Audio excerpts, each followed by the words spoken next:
Damos inicio a un nuevo podcast. En esta ocasión tenemos la visita en la ciudad de Riobamba del doctor Cristian Gallo, quien ha tenido la gentileza de venir a este espacio. Habíamos coordinado ya con algún tiempo, no se ha podido gestionar, pero muchísimas gracias por haber venido. Estefi. De igual manera, darle la bienvenida, doctor Cristian Gallo.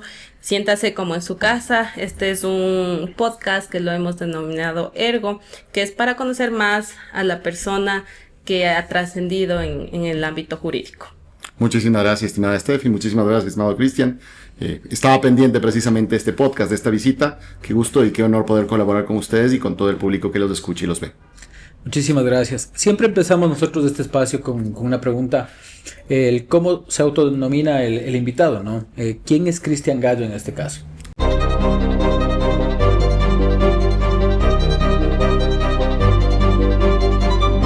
Cristian Gallo es un ser humano con tantos errores como virtudes. En ese sentido ha dedicado su vida precisamente al estudio del derecho penal.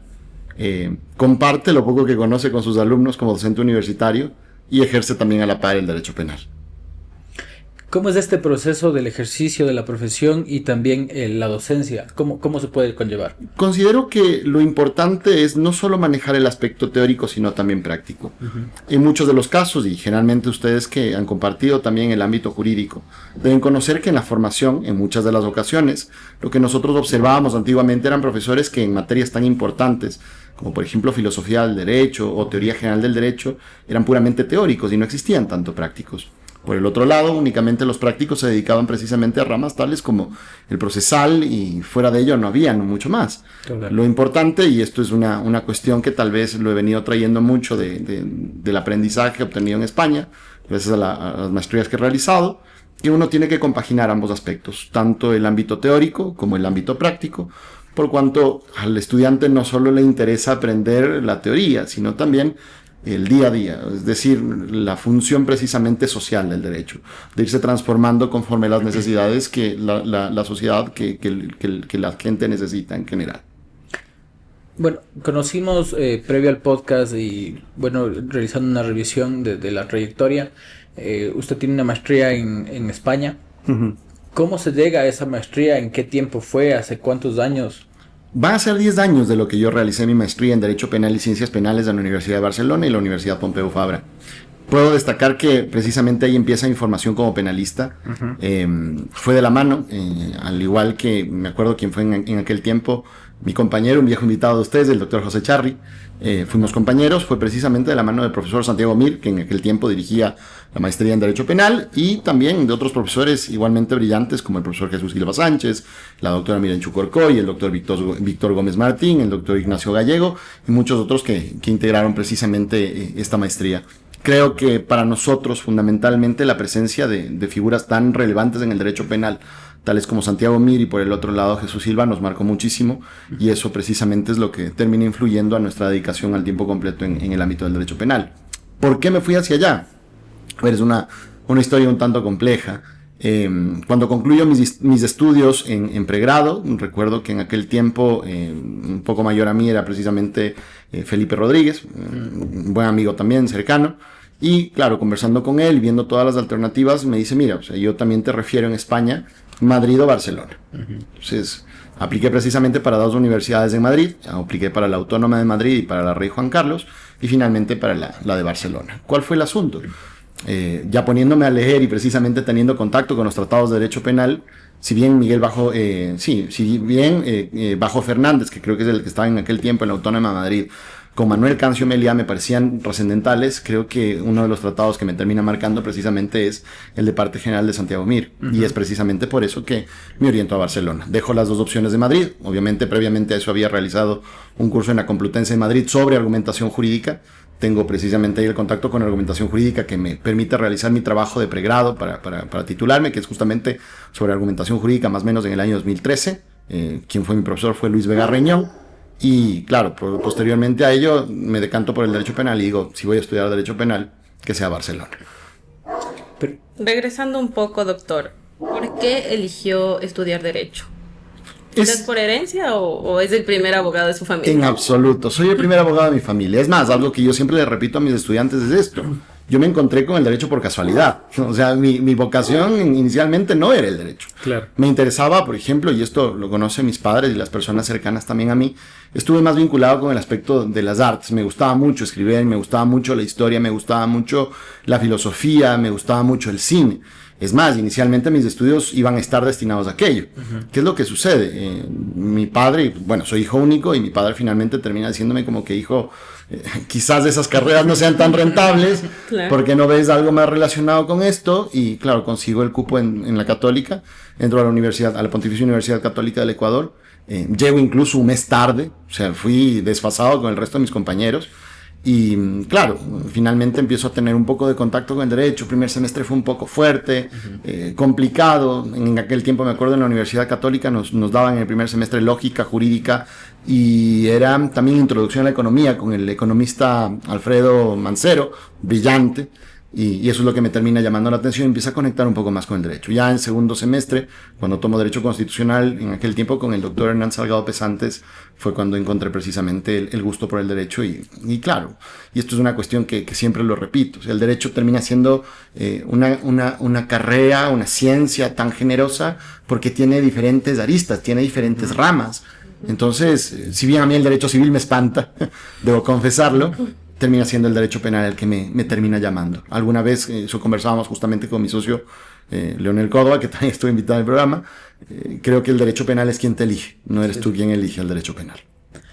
Pero claro, en ese camino ya de libre ejercicio vas conociendo profesionales que litigan y tal vez en su momento hubo alguien que tú viste y dijiste es alguien como el que quiero ser en derecho penal.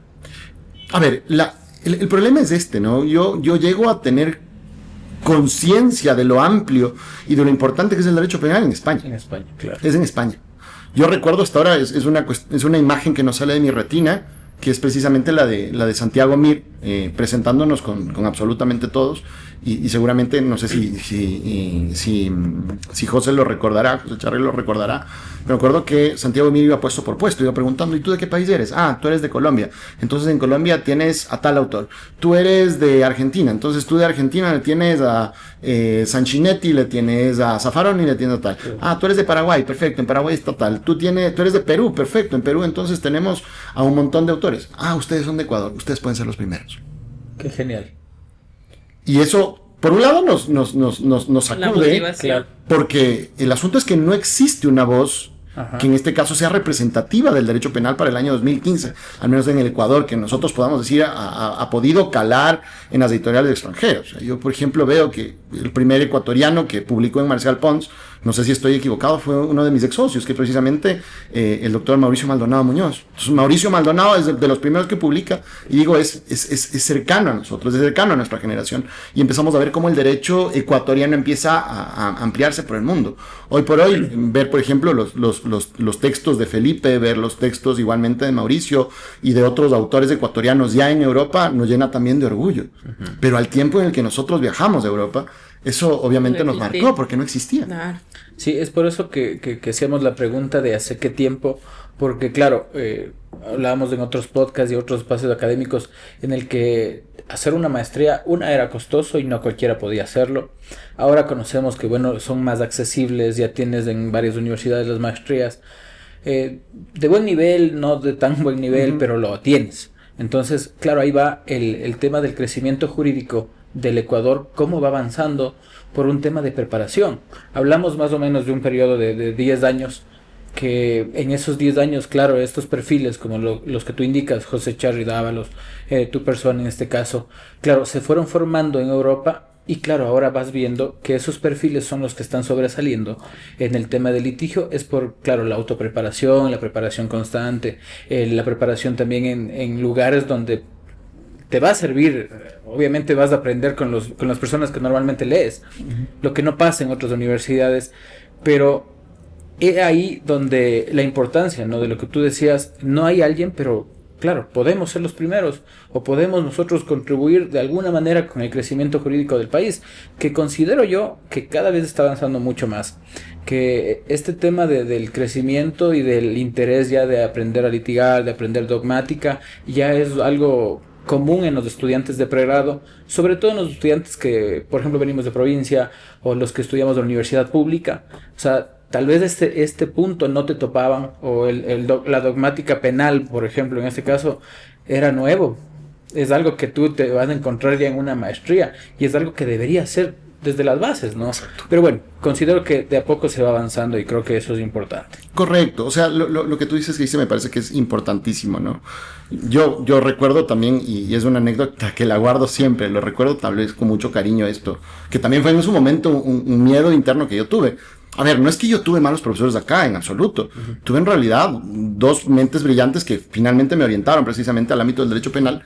Por un lado fue el doctor Ricardo Vaca Andrade, que incluso fue mi director de tesis y hasta el día de hoy es el manual de derecho, el de derecho procesal penal, que hasta el día de hoy sigue vigente, ¿no? Aun cuando la última edición, si no estoy mal, es del 2022.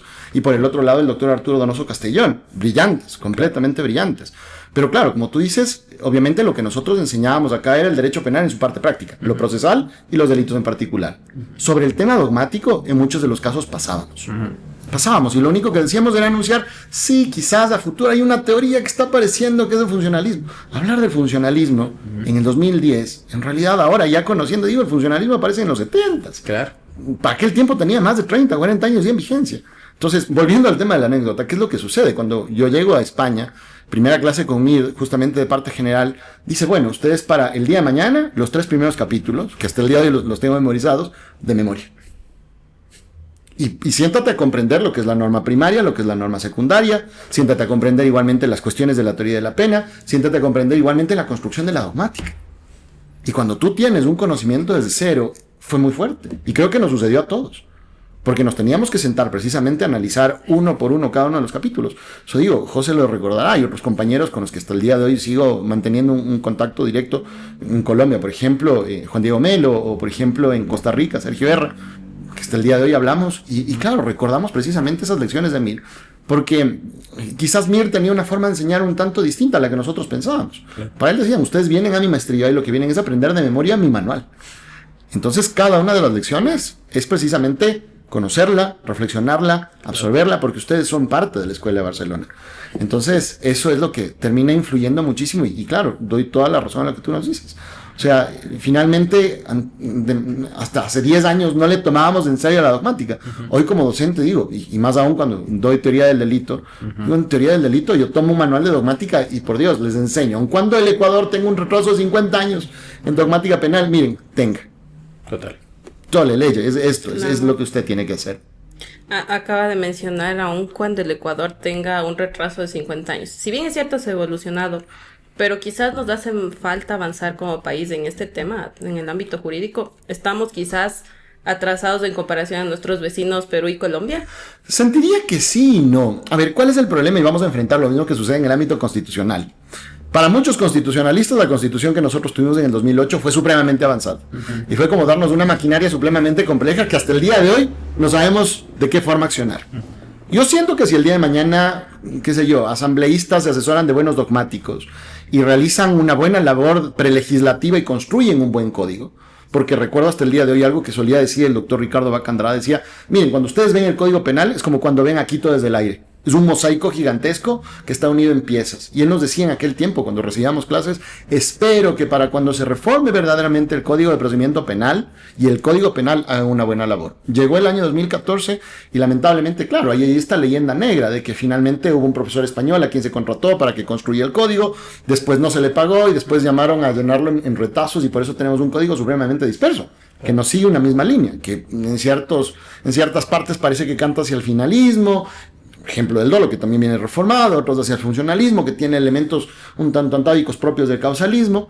Entonces, claro, el asunto al que nosotros llegamos es, ok, si nosotros nos ponemos de acuerdo, reformamos el código, supongamos, ponemos un concepto del dolo como conocimiento, no basta únicamente en la labor de la reforma legislativa, sino que tenemos que capacitar precisamente a quienes, a jueces y fiscales, para que sepan precisamente cómo utilizar esas herramientas legales que en este caso el legislador le ha otorgado. Y ese es un proceso completamente largo, que hasta el día de hoy tenemos muchas discusiones. Pónganse a pensar, por ejemplo, algo que yo siempre he discutido, al menos desde el ámbito del razonamiento probatorio, el tema de la del estándar de más allá de toda duda razonable. Si nosotros vemos sentencias hasta el día de hoy, seguimos invocando a la sana crítica, aun cuando el código, desde mi punto de vista, hace mucho tiempo habla del estándar de más allá de toda duda razonable y que viene a ser bastante discutible. Ahora, este tema de la preparación, claro, en tema de juzgadores, se ve todo tipo de autoridades que tenemos, fiscales. ¿Cómo crees que avanza cuando hay autoridades que ya tienen varios años y no se ha ido reformando, sobre todo el tema de los juzgados en todas las áreas, penal, constitucional, penal, familia, civil? Se sigue manejando la misma línea ya desde un gobierno casi como de 10 años y no se ha reformado el tema de las autoridades que están al frente. Claro, conociendo que también en las evaluaciones tienen puntajes muy bajos. Uh-huh. Entonces, ¿cómo podemos avanzar como país en ese aspecto? Es que yo considero que el tema de la formación es una cuestión propia en realidad o inherente a la persona. Uh-huh. Quien desea prepararse, quien desea capacitarse, lo hace contra toda lógica. Y esto es algo que lo he evidenciado como profesor tanto de maestría en la Universidad Andina. Fui en mi tiempo también director de la maestría de Derecho Penal y prácticamente quien desarrolló el programa de la maestría de Derecho Penal de la Universidad de las Américas. Y actualmente igualmente estoy colaborando como consultor con OEA para un programa de capacitación de jueces y fiscales. Y claro, lo que yo veo al haber tenido contacto con jueces del más alto nivel, jueces de Corte Nacional, jueces de unidad especializada anticorrupción o con jueces igualmente provinciales y por el otro lado igualmente con fiscales de primer nivel, es que el deseo de aprender, el deseo de colaborar, el deseo en realidad de seguir nutriéndose de conocimiento existe. Ahora el asunto es cómo compagino eso con despachos completamente saturados de causas o con fiscales que se encuentran igualmente saturados de investigaciones. Entonces es lo que muchas veces nos comentaban, o sea, gracias en realidad por las capacitaciones que nos dan, porque en muchos de los casos los programas vienen siendo también auspiciados o en muchos de los casos promocionados por multilaterales, pero lamentablemente no podemos realizarlos porque nuestro tiempo está ocupado precisamente en resolver casos, en investigarlos o en audiencias que tienen que tarde o temprano también resolverse. Entonces eso es lo que termina influyendo, ¿no? Son dos cuestiones que van al paralelo. Por un lado, la sobrecarga procesal que tienen jueces y fiscales y por el otro lado también el deseo de aprender que tienen ellos y que es justamente la cuestión de la actualización. Pensemos en algo tan relevante al día de hoy como es el tema de crimen organizado, ¿no? O sea, si uno no capacita en esta cuestión, que es un fenómeno que si nosotros nos ponemos a pensar hasta hace poco era bastante desconocido, vamos a tener igualmente por un lado investigaciones deficientes y por el otro lado sentencias defectuosas. Para tener quizás investigaciones más eficientes, ¿creería usted que necesitan más jueces y más fiscales? ¿O no hace falta? Para mí sí. O sea, yo parto de lo principal. Pensemos, ¿no es cierto? Lo siguiente. El titular de la acción penal es Fiscalía. Uh-huh. Fiscalía es en realidad sobre quien tiene que estar precisamente el ojo público. ¿Por qué? Desde hace mucho tiempo a Fiscalía le hacen falta muchos fiscales.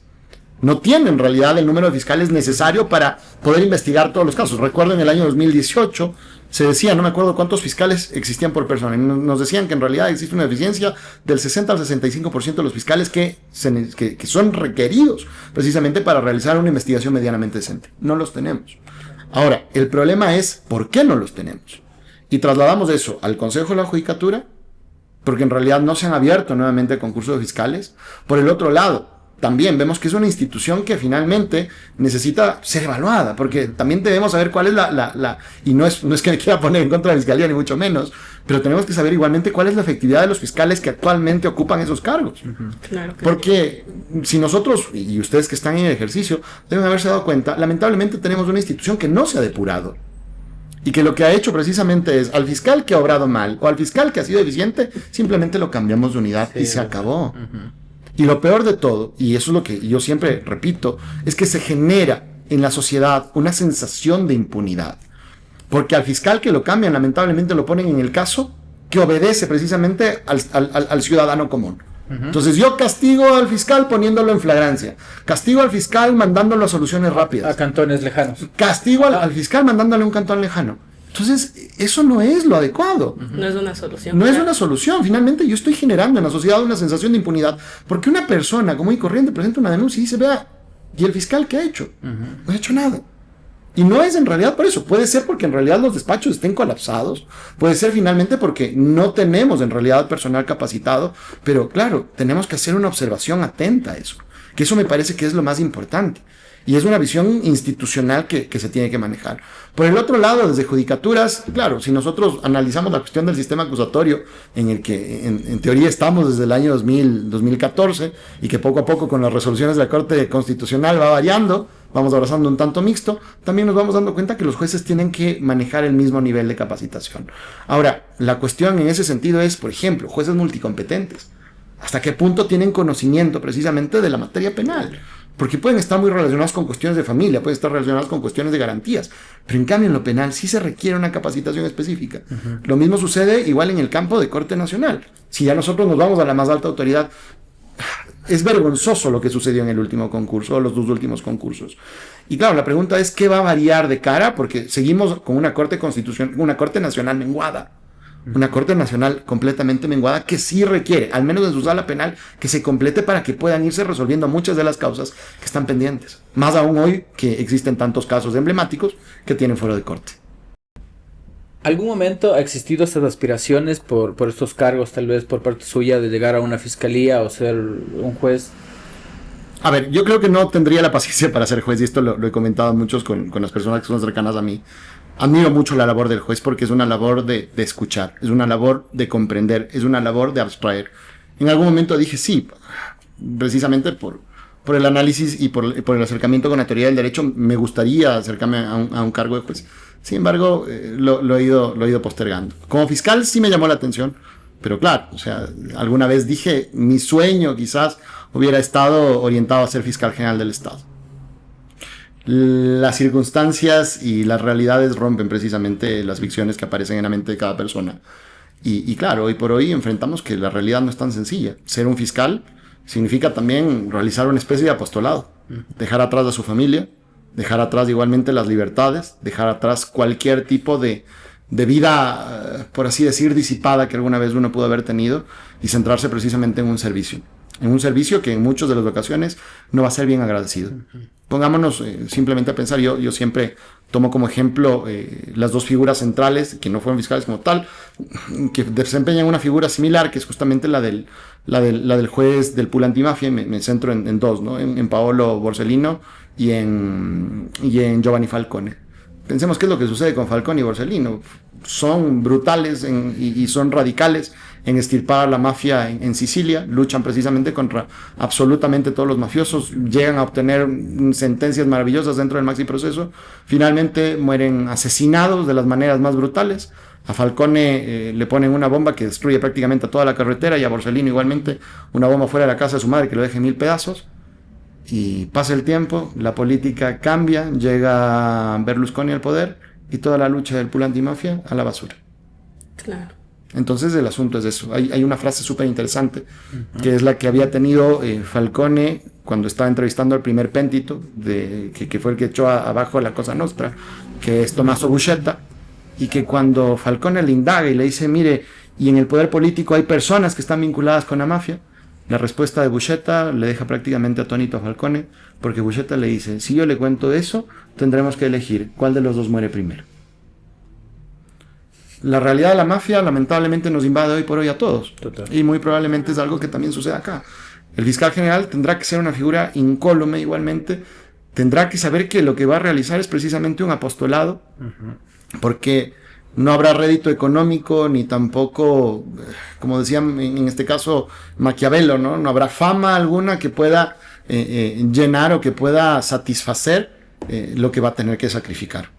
Y claro, en ese sentido usted está dispuesto a sacrificar absolutamente toda su vida por servir a todos y obtener de eso absolutamente nada. Esa es la pregunta que el fiscal general a futuro tendrá que realizarse. Claro que sí. Perfecto análisis, Doc. Una pregunta. Cuando un abogado decide ejercer el derecho penal, ¿qué está dispuesto a sacrificar? La vida. Termina siendo eso. O sea, suena súper simple decirlo, pero en realidad es la vida. Porque yo recuerdo cuando recién empecé el estudio de la carrera, cuando era niño me llamaba mucho la atención la medicina y decía, no estudio medicina porque es muy largo. Porque en realidad tendrá que ser la especialización y después tendré que realizar un posgrado. Lo demás, nunca me imaginé que cuando entré a estudiar Derecho era exactamente el mismo proceso. Y más aún en el caso del Derecho Penal. Porque hay algo que no nos podemos olvidar. En el caso del Derecho Penal, está en juego, a diferencia de las otras ramas del derecho, la vida de una persona. Lo que comentamos hace un momento, es la vida de una persona. No es algo sencillo. Claro. Y obviamente cuando un interés tan fuerte está en juego, la vida de uno mismo también empieza a jugar un papel importante. Yo, por ejemplo, soy alguien muy partidario de que el abogado, y más aún el penalista, es alguien que por su salud propia tiene que acudir a terapia periódicamente. Porque el problema es que nosotros hemos visto esto y no es una realidad lejana para ninguno de nosotros. Los penalistas quizás son los que están más en contacto, en primer lugar, con el peligro por el propio ejercicio de la profesión, pero por el otro lado que también van a generar muchos riesgos para su salud, no solo su salud física, porque las jornadas del penalista son extenuantes, audiencias de más de 8 horas. Vamos a igualmente a ver que, qué sé yo, si uno quiere atender una flagrancia, se fue todo un fin de semana. Que si quiere dedicarse a un caso por completo con varios procesados, las audiencias durarán semanas. Y cuestiones relativas a alimentación, cuestiones relativas igualmente a nutrición en sí, ¿no es cierto? Y que van a generar el bienestar, el malestar del cuerpo, van a estar presentes. Pero no solo es eso, es la salud mental, que quizás es lo más importante y es un tema o es un tópico que en muchas de las ocasiones obviamos hablar y que quizás es el más importante. Tiene toda la razón. Es algo que yo vengo hablando en todos estos podcasts con las personas que hemos conversado, sobre todo con los que hacen el derecho penal. Hay esta particularidad del tema de la salud mental que si no sabes llevarla a tiempo y si no sabes acudir a donde un profesional o desfogar de alguna manera, te puede destruir como persona. O sea, hay el tema de la ansiedad, la depresión y claro, son temas que no se van tratando en espacios académicos, son situaciones que la universidad no se topa a los estudiantes, el cómo manejar tu tiempo, como decía, el cómo manejar hasta tu alimentación, porque cuando estás preparando una audiencia o estás en diligencias, pues muchas de las veces son de corrido. Un ejemplo, por ejemplo, inversiones. Estás de corrido, no te avanza para almorzar, luego tienes una alimentación fuera del horario que te corresponde y comes lo obviamente más cercano tienes. Exacto. Y obviamente eso va a devenir también al tema de la salud mental. Yo considero que este tema es algo que se tiene que implementar a través también de los colegios de abogados.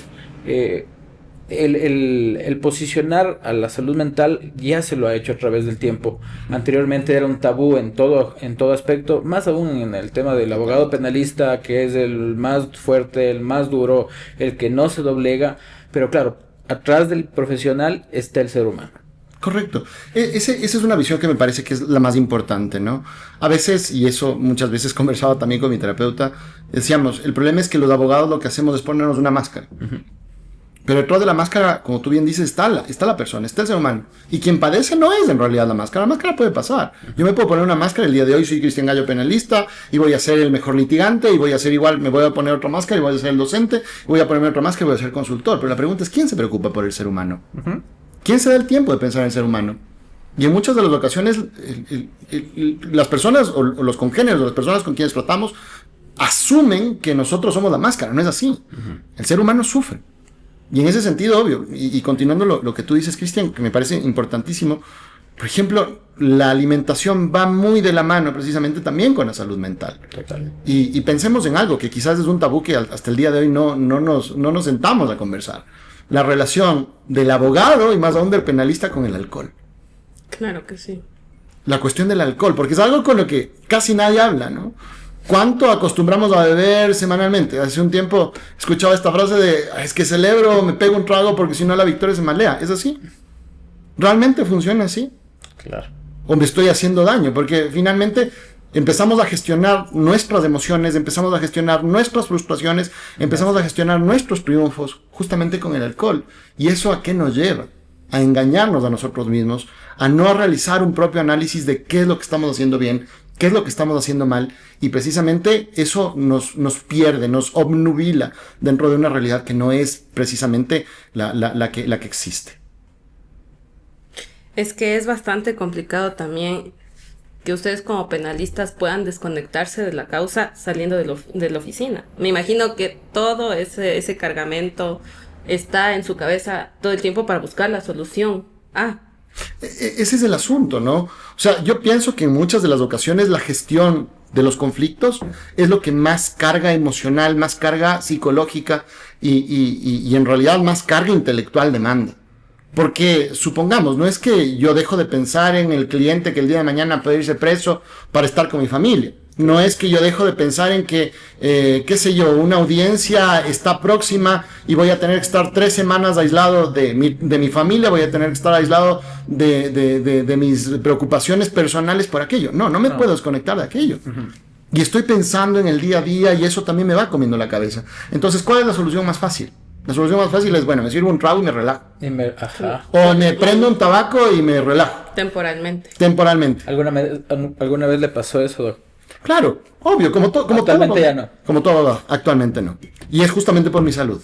¿Cuándo se dio cuenta que eso estaba afectando al tema de su ejercicio profesional también? Prácticamente hace un año. Hace un año, o sea, yo llevo ya en terapia cerca de 2 años. Terapia continua justamente con mi psicóloga. Hace un año venimos trabajando en esto y prácticamente van a ser cerca de 2-3 meses en los que absolutamente nada de alcohol, ni siquiera una copa, absolutamente nada. ¿Quién ha tenido que pagar las consecuencias de una vida disipada en la cual no me preocupo por mi alimentación, claro, bebo mucho, fumo o de alguna forma no almuerzo o como cualquier cosa para que se aparezca al paso, terminó siendo mi cuerpo? Y claro, tengo 35 años y lamentablemente mi salud no va a ser la de una persona de 35 años que se ha cuidado. O sea, es un tema que a mí me interesa mucho porque me pasó. O sea, es algo que dentro del proceso, claro, tú no te das cuenta porque estás en el día a día, estás trabajando, estás aparentemente bien, hasta que llega un día en el que revientas y no tienes a dónde ir. Claro, y a mí me pasó con el tema de la ansiedad. Ahí comencé a conocer el tema de la salud mental, comenzaba a darme crisis también en la oficina, ya no quería ir a la oficina, ya no quería estar, o llegó el punto en el que el alcohol juega un papel importantísimo en ese tema. Una clienta que era médica, doctor, yo le estaba atendiendo y me dijo, pare un momento, doctor, usted está tomando mucho, ¿verdad? ¿Qué impacto? O sea, fue un impacto súper fuerte y ahí ella me dijo, ¿sabe qué? Le recomiendo, me mandó a hacer unos exámenes y me dijo, y deje el alcohol. O sea, eso es fuerte. Eso ya llega a un punto en el que dices, o sea, ¿estoy haciendo bien o no? Claro, y si te regresas en sí, dices, ¿por qué me refugio, por ejemplo, en el tema de tomar, compartir con mis amigos? Es por eso, desconectarte un momento. Claro, el siguiente día te va peor. Pero y luego regresas a la rutina y regresas al día a día y regresas a los problemas. Y más afectado. Y te sigues afectando. Hasta cuando obviamente tienes que golpear la puerta de un psiquiatra o de un psicólogo y te vas calmando. Exactamente. Es que termina siendo eso. Yo, por ejemplo, y no sabía esto tuyo, Cristian, yo, por ejemplo, vivo yo digo, ¿no es cierto? Vivo con la fiera de la ansiedad desde los 25 años. Sé precisamente lo que es eso. O sea, yo por ejemplo no puedo beber café, no puedo tomar energizantes, justo por eso. Sí, me pasa. Porque obviamente la ansiedad se dispara y es algo que a mí me empezó a pasar desde los 25 años. Igual, en ese tiempo no paraba. Yo soy alguien que generalmente trabaja mucho en las noches y que no duerme. Entonces me pasaba toda la noche y café. Ya no servía el café, me voy al energizante. En ese tiempo fumaba, me voy a fumar un tabaco. Después más café y sigo trabajando. Hasta que un día empecé a sentir que me faltaba el aire, se me amortiguó el brazo izquierdo, estaba igualmente en la oficina. ¿Qué pasó? El médico me dijo, vea, pare, o sea, lo que usted tiene no es ningún problema cardíaco, lo que usted tiene no es ningún problema mental. Me dicen mental en el sentido orgánico, ¿no? Lo que usted tiene en realidad es en sí un trastorno. ¿Y cuál es el trastorno? El trastorno de ansiedad. Y me pasó exactamente lo mismo. Eso, por ejemplo, también condiciona en muchos de los casos el tema de la maestría, porque dije, a ver, viajo a la maestría ¿y qué me va a pasar afuera? Porque uno, cuando tiene un trastorno de ansiedad, quiere estar encerrado, no quiere salir. Tiene miedo, en realidad, porque es eso. La ansiedad es el miedo al futuro. Ajá. Es el miedo al futuro. La diferencia entre la ansiedad y la depresión es esa. En la depresión yo, ¿no es cierto?, paso encerrado en el pasado. Exacto. En la ansiedad tengo miedo al futuro. Yo tenía un miedo enorme. Recuerdo cuando llego a Barcelona. Barcelona es una ciudad hermosa, pero con ansiedad no la ves tan hermosa. Más aún en el gótico, que es todo cerrado. Daban crisis ansiosas, ataques de pánico. Pero finalmente uno tiene que también saber sobreponerse, saber elegirse y por el otro lado, en ese mismo sentido, saber abrazar el tema de salud mental. Hasta el día de hoy, obvio, también tengo las crisis de ansiedad y es algo que me acompaña a veces. Sí. Y claro, a veces el problema también es que uno piensa que con el alcohol lo gestiona. Falso. Ajá. El alcohol solo agrava el problema. Y claro, no queda en un momento, sino que parar, reiniciar y no queda sino levantarse después de un tropezón. Hablando de lo complicado que es un proceso penal, y de lo complicado que pasa tanto el abogado como el cliente. Quizás en algún momento el cliente, por verse en esa angustia, quiso manejar el caso. Siempre ha sucedido eso. Siempre es un momento en el que el abogado tiene que ser también firme con el cliente y decir, mire, uno cuando está con cabeza caliente no piensa quizás las soluciones más adecuadas. Por eso usted está recurriendo a un profesional. Deje que yo me haga cargo. Deje que nosotros nos hagamos cargo de esto. Usted precisamente nos está contratando, nos está pagando para aquello. Es para que nosotros podamos tener una visión mucho más objetiva. Si usted se siente así, y claro, es la sugerencia que en muchos de los casos, y cuando son casos muy graves, yo doy a mis clientes, mire, quizás usted no esté tan de acuerdo de esto, pero acompañamiento psicológico sí le va a poder dar una mano con esta cuestión, porque sé lo que es el proceso penal. Piensen lo que decía Carneluti ya hace tantísimos años de las miserias del proceso penal, y que plantea, ¿no?, que finalmente el proceso penal como tal es una tortura, y no solo para el procesado, cuando se cumple la condena, sino para absolutamente todos, mientras esté dura. Qué importante es de esto también, de el poder, obviamente, ubicarle al cliente, ¿no? Hace unos días hablábamos con Pablo Encalada sobre este tema de... No, hay abogados y abogados. Hay muchos abogados que cuando asumen la defensa o van a la asesoría, crean un pánico en el cliente. Crean este pánico tal vez para generar más honorarios, para crear una dependencia con el abogado. Pero ahí viene vuelta el otro lado de el darle la tranquilidad. Obviamente dejarle claro lo que puede ser posible dentro del proceso, pero darle una paz, porque muchas de las ocasiones uno ya sabe cuando el caso está ganado. Así es. Uno sabe cuando de un inicio el caso está ganado y no tiene futuro. Pero claro, luchas con esto de no creamos el pánico, hagamos que el cliente dependa de mí. Considero yo que es algo que ya tiene que irse cambiando, pero muchas de las ocasiones nosotros como abogados también somos psicólogos con los clientes. Nos toca hacerlo. Yo tuve un caso en particular de un caso administrativo de un médico que tuvo una denuncia por acoso. Era un poco, o sea, era difícil, pero no era imposible el caso de él. Pero hubo otra persona que se le cruzó en el camino y le hizo asustar y obviamente creó un pánico en él. Él renunció al trabajo con nombramiento. Bueno. Porque consideró que renunciando el proceso ya no se iba a la fiscalía. Y es absurdo, o sea, eso es muy indistinto. No funciona así. El tema administrativo es uno, fiscalía es otra cosa. No, pero si yo renuncio ya no se va a dar, estás mal. Claro, esta persona destruyó su vida por un mal consejo de un amigo que ni siquiera era abogado. Se quedó sin trabajo, se quedó sin familia, está ahorita, bueno, sabremos dónde está. Y ya una vez que se siguió el proceso administrativo, efectivamente le sancionaron con 6 meses. Qué pena. ¿Ya? Pero claro, ahí va la importancia de que el cliente vaya donde el abogado y confíe en lo que le dice el abogado. Porque nunca falta mi vecina me dijo, mi compadre me dijo, mi amigo me dijo, y ahí es cuando la persona lo único que hace es destruir el proceso. Exacto. ¿Nos puede comentar algo que haya cambiado su ejercicio profesional, algo que haya marcado el ejercer esta profesión? Creo que hay diferentes puntos, ¿no? Yo siento que alguna vez decía, no me acuerdo quién, fue un ex jefe mío, dijo, siempre uno va a tener un profesor que le marca, un jefe que le guía y finalmente se encuentra con el abogado que es. ¿Qué es lo importante en este sentido? Yo soy muy grato con Dios en este caso porque digo, he tenido una formación gracias a mis padres, no puedo negar bajo ninguna circunstancia esto, soy lo que soy gracias a mis padres. Una formación que muy pocos lo han tenido, y más aún en mi tiempo. Poder viajar, como decíamos hace un momento, a realizar una maestría fuera del país hace 10 años, era complejo, no era algo tan fácil. Esta cercanía con el mundo que hoy por hoy tenemos es algo que hace 10 años era impensable. Ahí poder conocer igualmente a grandes mentes del derecho que hoy por hoy están llegando quizás a su cima. El mejor ejemplo, Jesús Silva Sánchez, esta catedral teórica que él presenta en su manual, es algo que digo, yo agradezco, es algo que jamás me hubiese imaginado conocer. Poder conocer igualmente a docentes, lamentablemente que no están ya, como el profesor Santiago Mir, va por el mismo lado. El poder tener ahora ya como docente también contacto con docentes que fueron también mis profesores, claro, como es el profesor Víctor Gómez o igualmente José Ignacio Gallego u otros tantos, es algo que yo agradezco. Entonces es una cuestión que a mí me marca, al menos desde el aspecto teórico, y que yo lo que trato es de transmitirlo a mis alumnos. Hacerles sentir que no es imposible jamás poder tener este contacto con las grandes mentes del derecho penal. Que si finalmente el derecho penal es lo que les apasiona, pueden hacerlo. Yo les estoy dando simplemente un empujón. Usted, si tiene la pasión, puede llegar lejos. Ahora, por el lado del ejercicio, yo soy muy grato con el doctor Santiago Andrade, que fue mi jefe.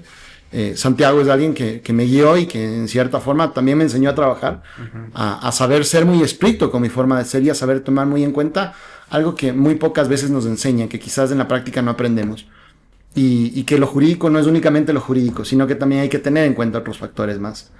Que finalmente el abogado que solo sabe de derecho es un pobre abogado. Y que uno como abogado tiene en realidad que llenarse de absolutamente todo.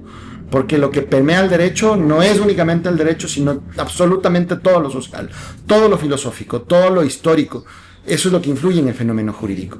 Si nosotros no hacemos eso, finalmente nos vamos a centrar en la norma, y esto es lo que nos ha llevado a donde estamos, ¿no? Pensar que cambiando una norma va a cambiar la sociedad, falso. No es lo mismo la política criminal que la política pública. Totalmente.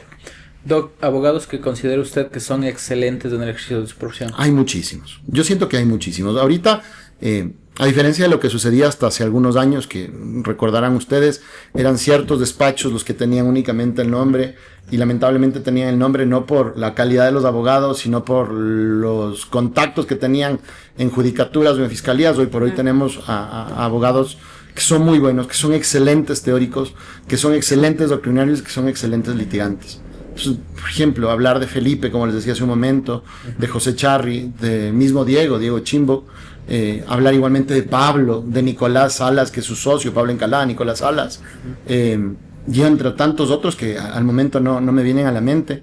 Son personas a quienes tengo un profundo respeto, cariño, y al mismo tiempo compartimos admiración. El doctor José Molina, por ejemplo, que también fue mi profesor en pregrado, que es un excelente litigante.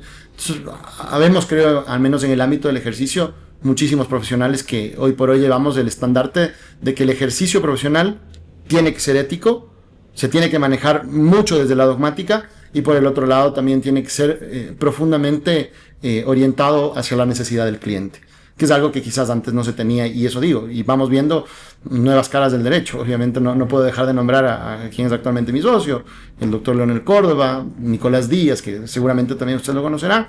Son profesionales que hoy por hoy están sobresaliendo ya en el ámbito jurídico. Me olvidaba también de Dardo León, ¿no? Un gran profesional también del derecho, la doctora María del Mar Gallegos, entre otros tantos, ¿no? Total. Que nos hacen ver que el ejercicio del derecho puede compaginarse con profesionales responsables y con quienes da muchísimo gusto litigar. Sí, y muchos de estos perfiles, bueno, nosotros hemos tenido la oportunidad de conversar también en estos espacios y también en el tema académico. Hay estos perfiles jóvenes que obviamente son unos perfiles muy buenos como para el poder encaminar lo que usted decía, de el crear ya un poder jurídico en el Ecuador, que mañana más tarde tengamos un referente en el tema jurídico a nivel de Latinoamérica, a nivel de todo el mundo también. Entonces considero yo que sí se está haciendo algo, se está avanzando. Estos perfiles, como yo indicaba, también son parte de la escuela de litigantes que nosotros estamos formando, de la cual también vamos a grabar con usted, doctor. Muchísimas gracias.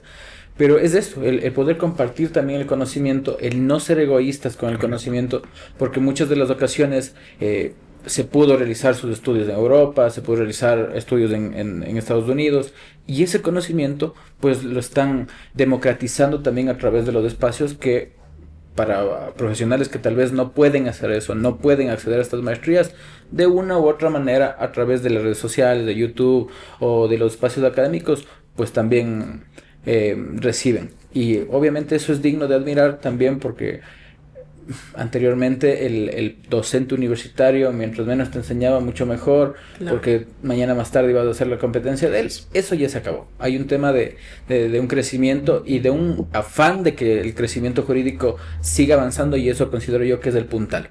Doc, para ir culminando, recomendaciones para los estudiantes. Muchos estudiantes nos ven en estos espacios, así como también abogados que están recién empezando. ¿Qué les recomendaría? ¿Qué hacer y qué no hacer en el... Primero, ¿les recomienda estudiar Derecho o no? Si tiene... Como les decía hace un momento, y es algo que yo repito siempre, El derecho, afortunadamente, es una profesión supremamente generosa. Y si en realidad usted se decantó por el estudio del derecho, hágalo. Pero encuentre cuál es la rama que lo apasiona. Por ejemplo, yo siempre cito el ejemplo de una de mis mejores amigas, mi mejor amiga en realidad, la doctora Sugandje Samsade, a quien yo veo que ella es tan apasionada en la enseñanza de una rama tan compleja como es la argumentación jurídica. Y digo, miren, incluso en ese sentido, siendo la argumentación jurídica tan compleja como es, en realidad puede existir este espacio. Si a usted le gusta el derecho penal, mira todos estos ejemplos que nosotros tenemos. Si a usted le gusta el derecho constitucional, hoy por hoy tenemos excelentes constitucionalistas.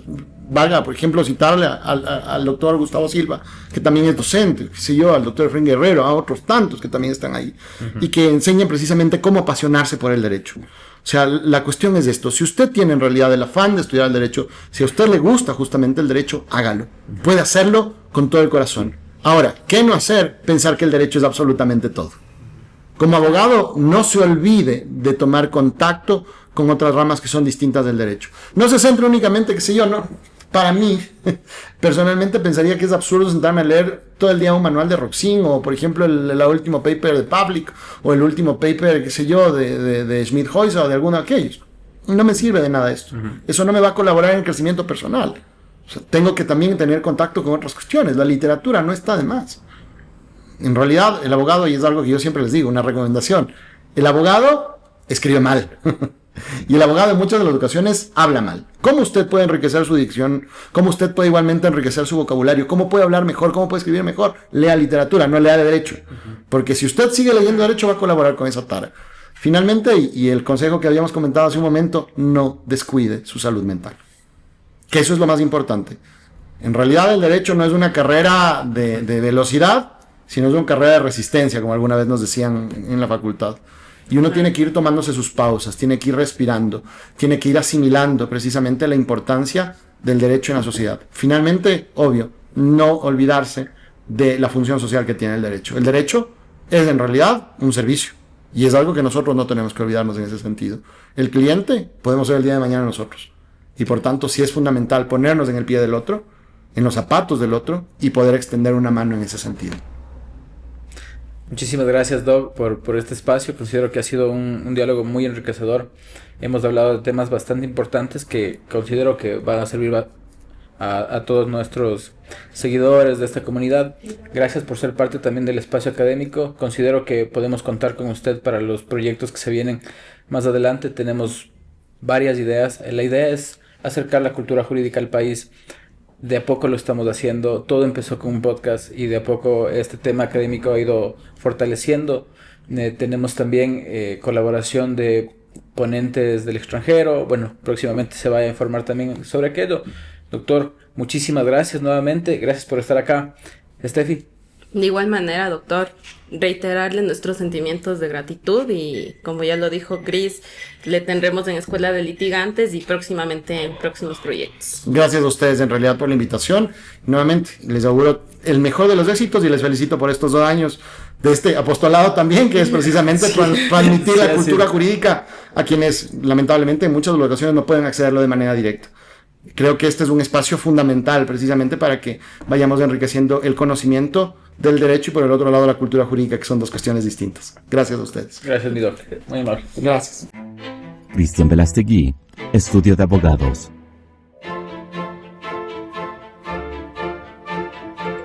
Escuela de Litigantes, Ergo Académico.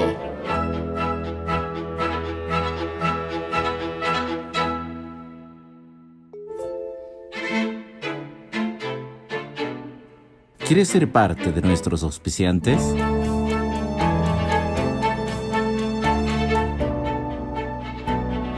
Ergo Podcast. Simplificar lo jurídico al entendimiento de las personas.